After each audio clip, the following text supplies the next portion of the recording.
In a shocking incident that occurred in Lokoja, Kogi State, the house of the INEC resident electoral commissioner was targeted by assailants armed with assault rifles around 3:30 a.m. on Friday, 1st of December. The assailants, their number unknown, opened fire at will and riddled the residence of the Kogi electoral commissioner with bullet holes. But security personnel on guard engaged the hostile incursion in a fierce shootout, holding them back for over 30 minutes until reinforcement arrived. No life was lost in the hail of bullets, but property was destroyed in the gun battle. This is not the first assault on INEC facilities across the nation. There was a siege on the INEC state office in Kogi by a mob a day before the house of the resident electoral commissioner was shot at. Other INEC offices and residencies of state electoral commissioners either set ablaze, ransacked, or blown up have been recorded in recent years, with casualties and fatalities of INEC officials killed in the line of duty, preserving democracy in Nigeria. Tonight, we delve into these concerning incidents that has shaken Kogi State and sends a shiver down the spine of Nigerians. Is the state of Kogi prone to gun violence?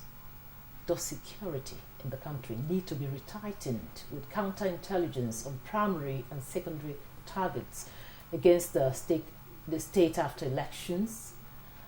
Thanks for joining me. I am Ikaria Clinton. Welcome to Nigeria Today.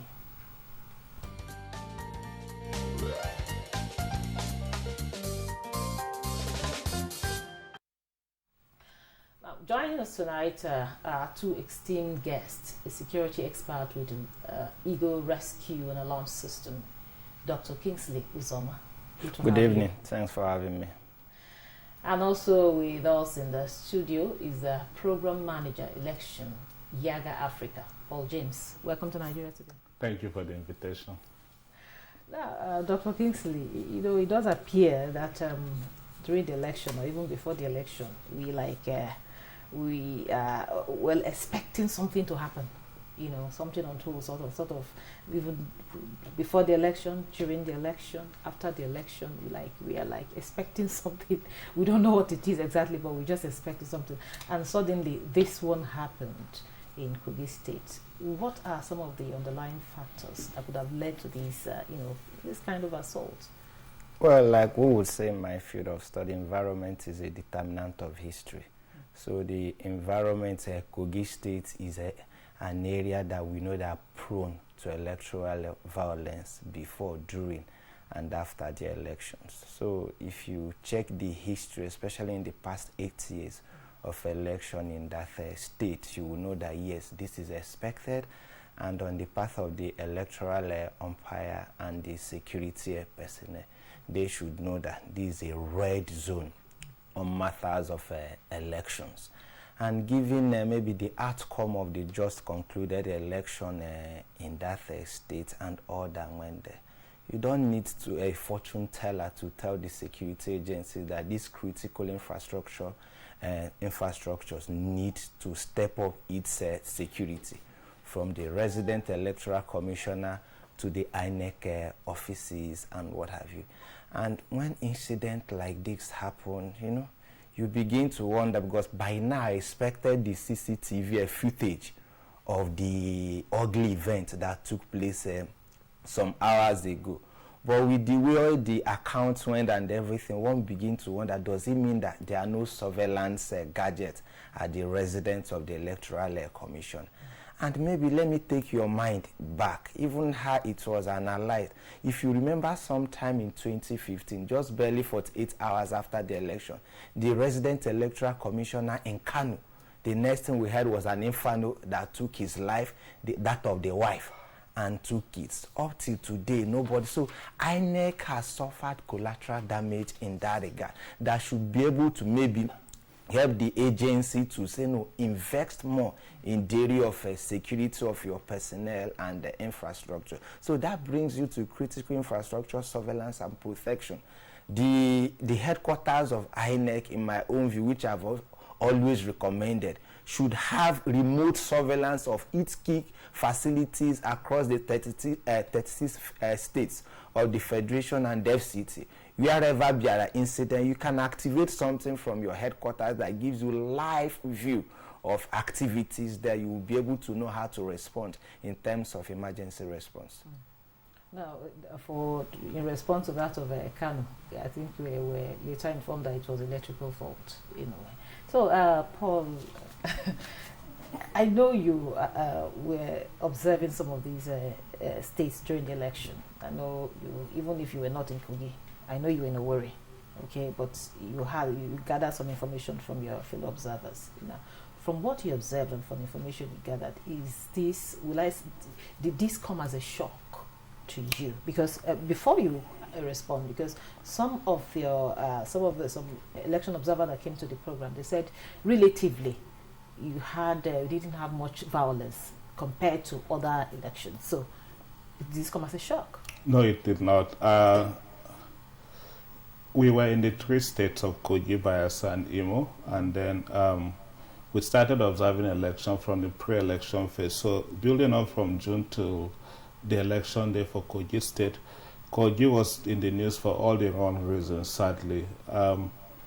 At some point, there were reports of kidnapping. There were just indicators for electoral violence. At some point, if you recall, somewhere in Kotonkampe, there was clash between the 2 giants in the state, the governor and the SDP candidates. And also, from the report we had received in the build-up to the election, 9 local governments in the state, all of them concentrated in Kogi East, were flashpoints for election-related violence. And what is also shocking and surprising is that as much as these security mappings are done and reports are shared by stakeholders, even by observer groups, you sometimes feel like little or none, like no effort is even done to nip this in the bud, because we saw this happening. And just like also Dr. Kingsley has said, for every election in Kogi, you come back with this sort of woeful tales of the election. What have been done to stop this from happening? And then even beyond the election, there were signs to show that if things are not controlled, the post-election period could also be worse than what we saw in the election, especially given how we saw people perceive the outcome of the election in the state.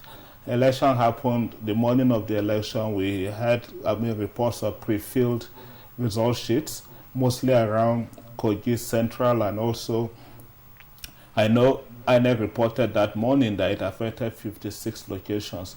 How did INEC treat that issue remains a mystery, because I thought that could also have could also be a potential trigger for what we are seeing, because the commission on one part promised that it was going back to conduct election in those locations, and I know that at some point, because of the way election went, they decided not to, because there was the margin of victory between the candidates was wide.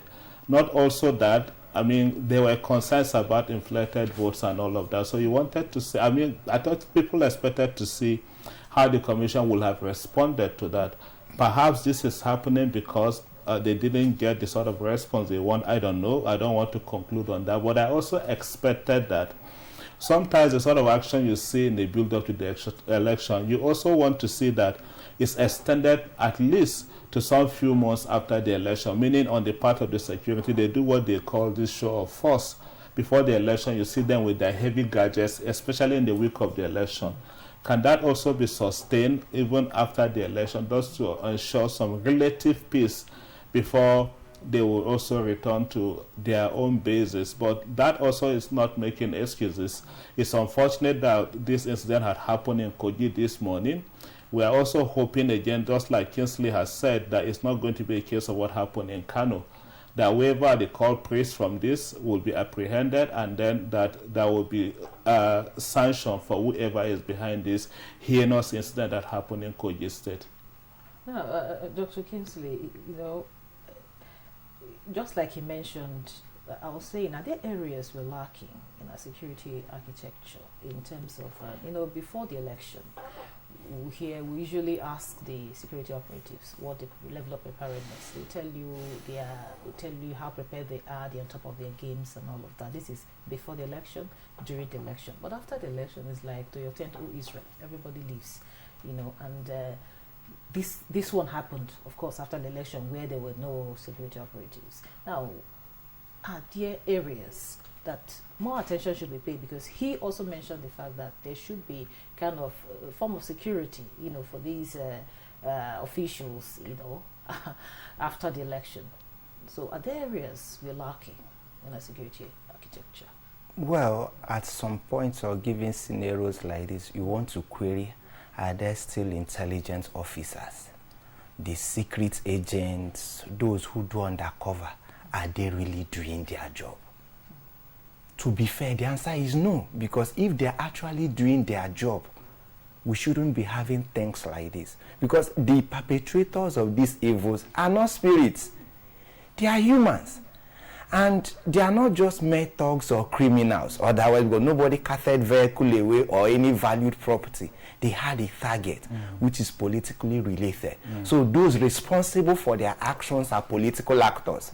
We don't trace them to any political party here, but we know that they are political actors. They have interests. So that's not the job. It falls back to the security agencies, where the police is the lead security agents. So do they really share intelligence? Because you have the director of DSS in that state, you have police, and one thing about the police is that they are almost in all local governments, they have area commands. So to speak. Every community, they have divisions. And so for you to hear that somebody came, it took reinforcement. Okay, after the reinforcement like this, okay, the news is that it lasted for about 30 minutes, right? Before reinforcement. What happens after reinforcement? They escaped. Escaped to where? How did they escape? No, escape to where? When you say you have reinforcement, as the reinforcement, that means is it that they were able to gun down all, or 2 or 3, or apprehended this number. Then the fact that nobody was apprehended, no perpetrator was gunned down, then that means something is fishy. Then the security agencies need to come out to tell us that no, there is something we are not doing right. That is where we believe as citizens that no, these guys, these security actors are really not doing their job very well. And that's for the reason, like when you go across to Kogi and every other state, you can easily pinpoint these security agents to a particular security checkpoint.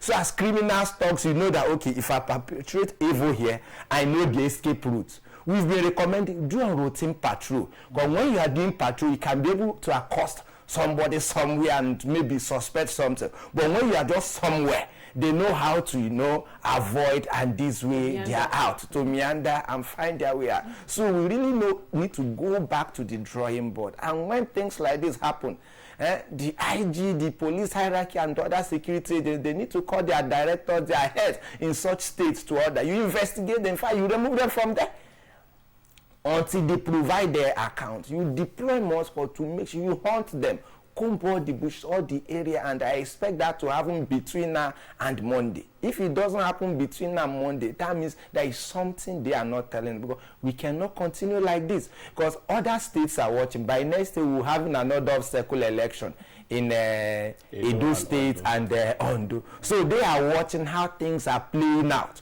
from Kogi and the other. At the end of it, will just snowball into those areas, and humongous money are being budgeted for these elections, and these are taxpayers' money. The country, yes, we are all trying to survive, but whereby funds are being budgeted for elections, for security, and just like he said, they do show of force, whereby we've recommended show of strength, not force. When you display show of strength, you are able to execute your strength. But when you show your show of force, they see the force. These criminals are able to study you. They know your force. They know the limit of your force. That's why they are able to play, and at the end of the day, they are coming out with their own tricks, and something falls back to the society. So the show of force is not helping and has not helped. So they should go beyond show of force.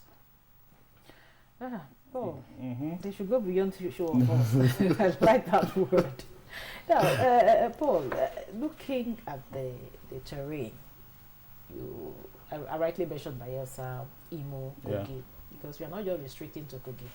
Having happened in Kogi does not mean that it couldn't, or with everything we are saying, if nothing is done, it could also happen. So, are there some challenges of vulnerability in the electoral system that you think that giving rise to these kinds of incidents? I think it's executive recklessness that we are seeing, and also the impunity that is happening in this sector, and then nobody is getting punished for it. Kogi, like I had said earlier, had always been in the news for bad reasons. In 2019, for the governorship election, at Yaga we documented 125 critical incidents, that is serious election-related incidents. Our data center was attacked in the state and ransacked. That is why this time we even had to move the data center out of the state. More than that also is the fact that there were reports of fake security personnel that were spotted during the election. So I am not surprised that this is also happening. If you also recall, during the electoral campaign or in the build-up to the election, how some of the politicians, that is the general election, how some roads were even cut off so that, people could not be able to access some local government, which in itself is even security risks. What if the bad elements decide to cycle the people in the community and then deal with them? How will the government respond to such? I think it took the intervention of the youth, especially in, Kogi and Adabi and Oketne at that point, to fill up some of the spots that the government of the state itself dug up before the election, just to prevent people from going to certain locations in the state. So, like I said, this happens with the support of the executive. And then to what level had these people been picked up or been punished? Because they are always working under the umbrella, under the cover of this immunity that they enjoy so much. I'm not blaming anyone for what has happened now, but sometimes the sort of action you see even from the government when these things happen, and no action is taken also from the higher government, it's a cause for concern for us. There's a kind of counter, these people, this group of persons are saying it is this group of persons, this other person. That means the trade of words. So that also makes the job easy. It means you can like Kinsley had also said earlier, you can trace this to a particular person of a political party. So what is stopping them from doing that? Each time attacks happen, you hear people trading blames. You hear people accusing the other party. So pick somebody, make an example with anybody. Perhaps it will serve as deterrent to others. Otherwise, we will just keep dancing around the same circle and expecting a different result. Every election will come with the same story from the same state. That's why, earlier I was saying that having these elections all even happen in one day for me was a big trigger. These are all states that had history of election-related violence in the past. And then you also know the sort of, to what level do we even have the security strength to be able to curtail whatever will have happened in those states? God saved us that to a large extent the elections were relatively peaceful. Otherwise, how would we have contained what will have come up out of those states? But then, here we are, post-election. Until we go back again and begin to look at why were those loopholes that deliberately people just allow, so that, of course, things could happen, and then we begin to have this sort of narratives coming out of the state for every election. Until we begin to nip that in the bud, like I said, it will continue to occur. Dr. Kinsley, we had a lot of issues here, a lot of problems here. Now we're looking for the way forward. How can these be avoided or nipped in the bud? Because it seems, let me allow you. How can we? It still falls back to what we call critical infrastructure protection. And when we mean critical infrastructure, it's not just the built environment that you see, the physical structure, the human beings, the security agents that you are bringing for enforcement. Are they by themselves protected? If you have them, the safety gadgets are not, they're no bulletproof. You want them to risk their life because they want to save a wreck.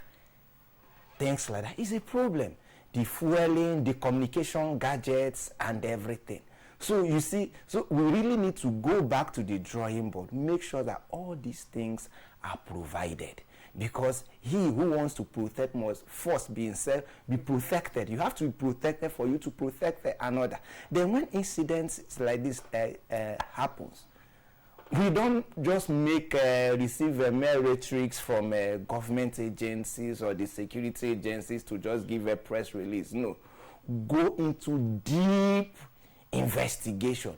Make sure that people are picked in this regards, and you get to the root of it. Otherwise, what are you telling the world? That you are incapable of performing your mandate as police, you are incapable for discharging your constitutional duty as the secret agents, like you have the DSS. Then that means we are wasting money. Your intelligence antennas are not active, because if they are active, even ahead of the event, you should have gotten the intel. Don't give us intel maybe when you hear that maybe ordinary Nigerians want to stage protest somewhere, and at the end of the day we get a report that this protest is likely to cause national this, and there are threats that at the end of the day they are happening and no intel. Then that means it's not political, because until we review how these security agencies are appointed or recommended to head their different formations, but if at the end of it takes the recommendation of an executive, a governor, for you to be a CP or to head this area, it affects. So that's when you get the security officer, is that they are loyal to quote and unquote a government in power. No. You are professionals. Your job must be discharged professionally. Because if we can get security right, in election you get every other thing right. We've seen instances where they will tell you that, oh, security agencies aid electoral manipulations and things like that. These are not mere allegations. The facts are out there. So the security agents need to go back to their own. If maybe we want to get things right, it starts from there. They protect the electorate, the INEC staffs, the critical infrastructures, and everything, including themselves. So we must go back, check things, and for INEC facilities, rate agencies, technology must complement human effort. Okay? You must deploy CCTV aided with backup power supply, among other intrusion detection systems, so that where there are incidences, you activate a panic and things like it can be remote, so it can help the reinforcement and the rescue operations to know how best to rescue, and maybe post violence or attack, we can be able to enhance proper investigation that is open for everybody to see, other than trading a game between this party A and party B. And wherefore, just like he said, you have two parties trading blames. Investigate it critically. They know something we don't know. Paul, having talked about the role of the security agents, now the people that are committing these offenses, these heinous acts, are human beings. They live within the community. They live amongst us. So what is now the role? How can the civil society, organizations, community leaders contribute to peace during, before, during, and after the election? Thank you very much. So after one of the elections, I think in 2019, I was in one of the communities in the Kina local government, and the moment they saw me with my observer t-shirt, they came to mob me. Because some persons came in the past and they deceived them and collected their card details and all of that. What that tells me is that these communities are actually active and they are paying attention. But sadly, I think they are also doing it in a negative way. Because some places you go, you don't even access the community until you go through the gatekeepers.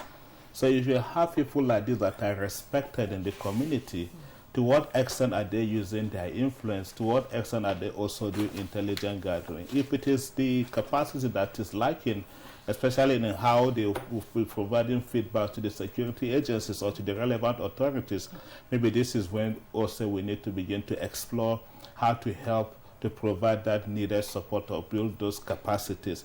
But to the much that I know, recently you also have had the governor suspending or sacking community leaders because ABC, they don't respond to certain needs. It means there is already a chain, and that chain is active. So it's just to see how do we re-oil that wheel in the chain and do expect that it's not used for public good. Public good in the sense they can be used for intelligence gathering, but more so also even from the security, I think they also need to do more.